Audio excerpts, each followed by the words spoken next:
be rendered sometime, I'll say, between April and June. That is when decisions usually come out. But basically, briefly, the case is about whether another case that was decided in 2012 applies retroactively.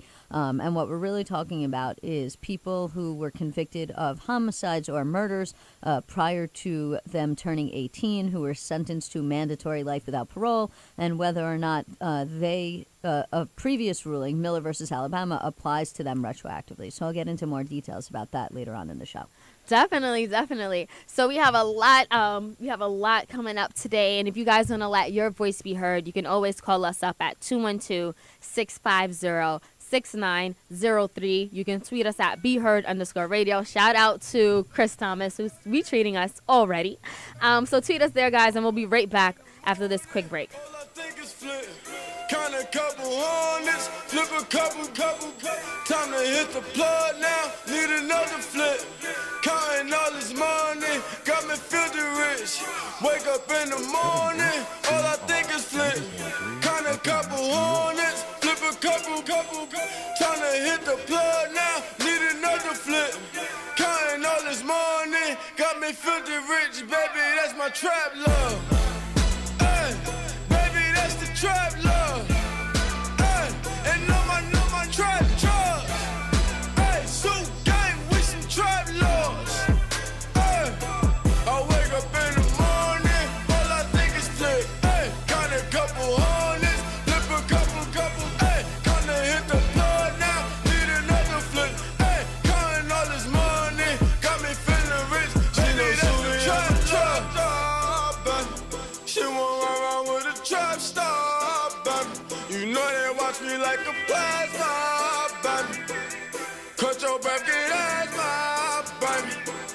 Might go cop a ash dab, baby. Zuby, I'm the captain, baby. You know she tryna drill me. This is the sound of someone correctly installing a car seat. And this is the sound of someone incorrectly installing a car seat. Correctly, incorrectly. Hear the difference? No? That's because installing a car seat incorrectly is terribly easy. So much so, 75% of adults install them wrong. For simple instructions on how to get it right, visit buckleupforlife.org. Ah, perfectly executed.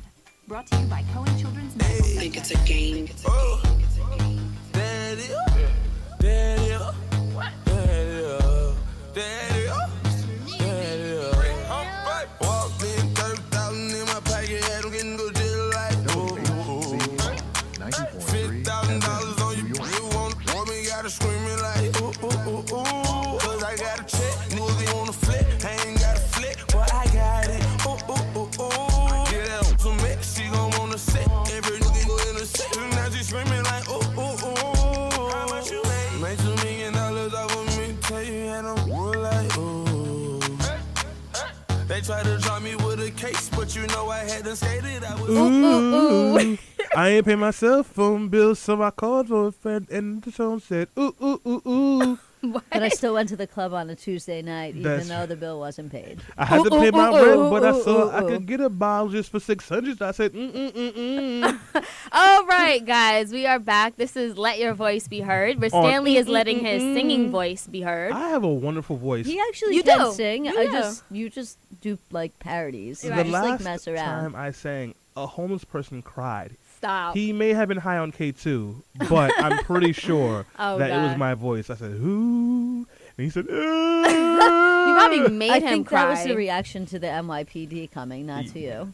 Oh my God! On 125th Street, you wouldn't even know that that's like the 125th and Lexington and 3rd. Yeah. You don't even see them anymore. The police have 2 trucks and a camper out there, and you don't see a single. So where are the You know, homeless? that's how you treat homeless people. Instead of helping them out, you criminalize them. Oh, it's horrible. I wouldn't blame the NYPD for that. I'd blame the mayor for that, actually, because the mayor and the governor, because we have a serious homeless problem and a drug problem in that area in particular. And yes, there were some dangerous people there. As someone who worked in the area, I will say that. If you send the police there, the police are going to do their job, as long as they're not like shooting on unarmed people, which they tend to do sometimes.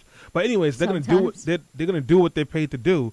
The mayor and the governor should be looking for more funds so we can get these people help, which they're not doing. Well, speaking of people that need help and usually end up in a bad predicament, let's get 'em with the talk transition, girl. about let's talk about these child sex trafficking victims. I don't know if you guys are paying attention, but last week the FBI released a report about their nationwide sting that was dubbed Operation Cross Country, and it led to the arrest of 150 pimps and johns and the rescue of 149 sexually exploited children. So the FBI, they worked with law enforcement officials on the local level and the state level. They also worked with an organization called National Center for Missing and Exploited Children to save these victims of prostitution and capture child sex traffickers. And the FBI, they announced that in 2015, this marked the 9th year of their annual sting operation, and they also netted more recoveries and arrests than any other year. So this was a very successful year for them. However, there is still so much more that needs to be done in order to protect our children from harm. So these children are being treated as a commodity in either dingy hotels or on a dark back alley, and they do need to be rescued, whereas the people that are capturing them and forcing them into this prostitution work need to be captured, jailed, prosecuted. And finally, like I said, they're finally capturing more of these pimps. According to the FBI, the youngest victim in this year's operation was 12 years old, while 3 of the 149 minors were transgender and 3 were males. So that means the overall majority are girls, little girls. Altogether, the FBI's program, which is called the Innocence Lost Program, it was first created in 2003, and it captured about 4,800 sexually exploited children to date. And they've also prosecuted and convicted over 2,000 pimps and adults involved with trafficking crimes.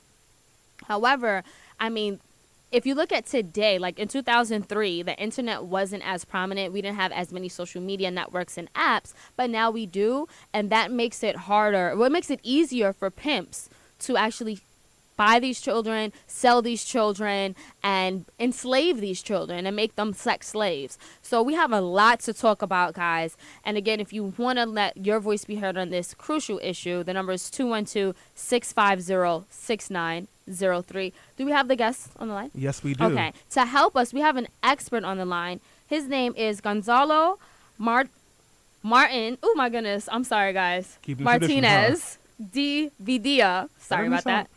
And he is a human trafficking specialist with the Worker Justice Center of New York. He is also the policy co-chair for Freedom Network USA and as the coordinator for the Capital Region and North County Human Trafficking Task Force. Gonzalo facilitates responses to trafficking cases statewide, all across New York. Plus, he trains providers and law enforcement on child trafficking identification through the New York State Safe Harbor Program. Good morning, Gonzalo. Hi, good morning. Thanks for having me on. No, thank you so much for joining us on this bright and early Sunday morning. We definitely appreciate you calling in and all the work that you've been doing to really combat this silent crisis almost. It's something that we don't hear enough about. And, you know, even on our show, we've spoke about this, you know, maybe 1 or 2 times in the past, but you know, it's not something that ever seems to be really prominent in news cycles, and it's really a shame, and that's why we've even called this the silent crisis. So we thank you for, you know, helping bring this issue to light with us. And I talked about these 149 sexually exploited children who were just rescued in the past week. But I want to ask you, who are these children? So a lot of times, you know, from my understanding, you have these vulnerable children who are either placed in a local child welfare system, or they run away from home, or they're a victim of some type of abuse or trauma, or drug addiction even, and they end up in these prostitution rings. How does this happen, and who are these children? Yeah, absolutely. You're right on that. You know, the vast majority of the youth that were likely picked up in this latest Operation Cross Country are already system involved in some way. So they might be a part of the runaway and homeless youth population. They might be somehow involved in the criminal justice system, the family court system already. That's going to be 70% of the youth right off the bat. Ultimately, this is a crime that could really affect anybody. It could be someone from a very different background, very privileged background, who is enticed online and somehow recruited into this type of activity. But even as we say that, we know that there are populations that are at risk more than others. So when we talk about New York City in particular, we have excellent data on exactly what the youth in commercial sex look like. The last time there was a comprehensive study, we came out with a number, 4,000 youth at any given time in New York City. That was I think a surprising number for a lot of people in the sense that it might have been more prevalent than we would have imagined. That's especially a big number if we That think is a about big the number. fact that that just Operation Cross Country, how many of the youth were actually picked up in New York City? It might have been a handful. Right. I think it was a handful. I know that the most rescues were done in Denver, and they rescued 20 minors. Wow. So if New York City, according to this data, has about 4,000 child sex trafficking victims, and we picked up a dozen, I mean, that is a drop in the bucket. Yeah. Speaking of these, go ahead. Speaking of these victims, so I did a little research on this a couple of years ago, probably the last time we were able to get this segment on air. And I remember they were saying that a large portion of the people who really perpetuate this industry, at least in the States, are gangs. Is that still an issue? Are we still looking at sort of like the Bloods and the Crips and some of these other local gangs who are as the main perpetrators of this sex trafficking? Yeah, gang control is one of the types of commercial sexual exploitation of children that we look at. However, from the study that I mentioned for the 4,000 youth in New York City, the most surprising finding that I think a lot of law enforcement and service providers are still wrapping their heads around is that they found that of the 4,000, only 10% of the youth were being controlled by a pimp. That means that the vast majority of the youth that were found in New York City in this type of exploitation were going at it alone. We're not going through a middleman or a gang or a pimp. They were simply trading sex, and many times to meet their basic needs, survival sex. So just to put food on the table, to put a roof over their head, they ended up going into the market freelance, and that does not involve gangs. Wait, wait. So you're telling me out of the 4,000 we're talking about, right? Only 10% of them have pimps, which means that the rest of them are just going out there doing this because they see this as the only option? Look, this is an underground population. It's difficult to study. These are the numbers that came out of a John Jay College study in 2008. Wow. There's a very lively debate right now going on between academics about the exact scope and character of the problem. Yeah. But just the fact that a reputable college funded by the Department of Justice would come up with a number like that, that's a big red flag for us to take a step back and rethink the caricature of the typical, quote-unquote, typical youth in commercial sexual exploitation. I think we get fixated on this image of a violent pimp controlling youth, keeping them abducted from, keeping them away from their families. But in many times, no violence is required. No chains are required. If anything, the chains might be psychological. There might be issues related to substance abuse. There might be economic issues. But more likely than brutal violence, we're really looking at youth that have a brutal lack of options. It's a cocktail of messed up situations. Well, speaking of these youth who seems like they're, choosing this lifestyle because of a lack of options, how do they even know about it? Like, I mean, I know I grew up kind of sheltered, but at that age, I had no idea about this underground network of sex work going on. So how do they even know? Like, how are they exposed to this? The most heartbreaking thing to read about the 2008 study is to look at the vignettes and the different interviews that they did, spend hours and a long time speaking with each individual youth that they identified to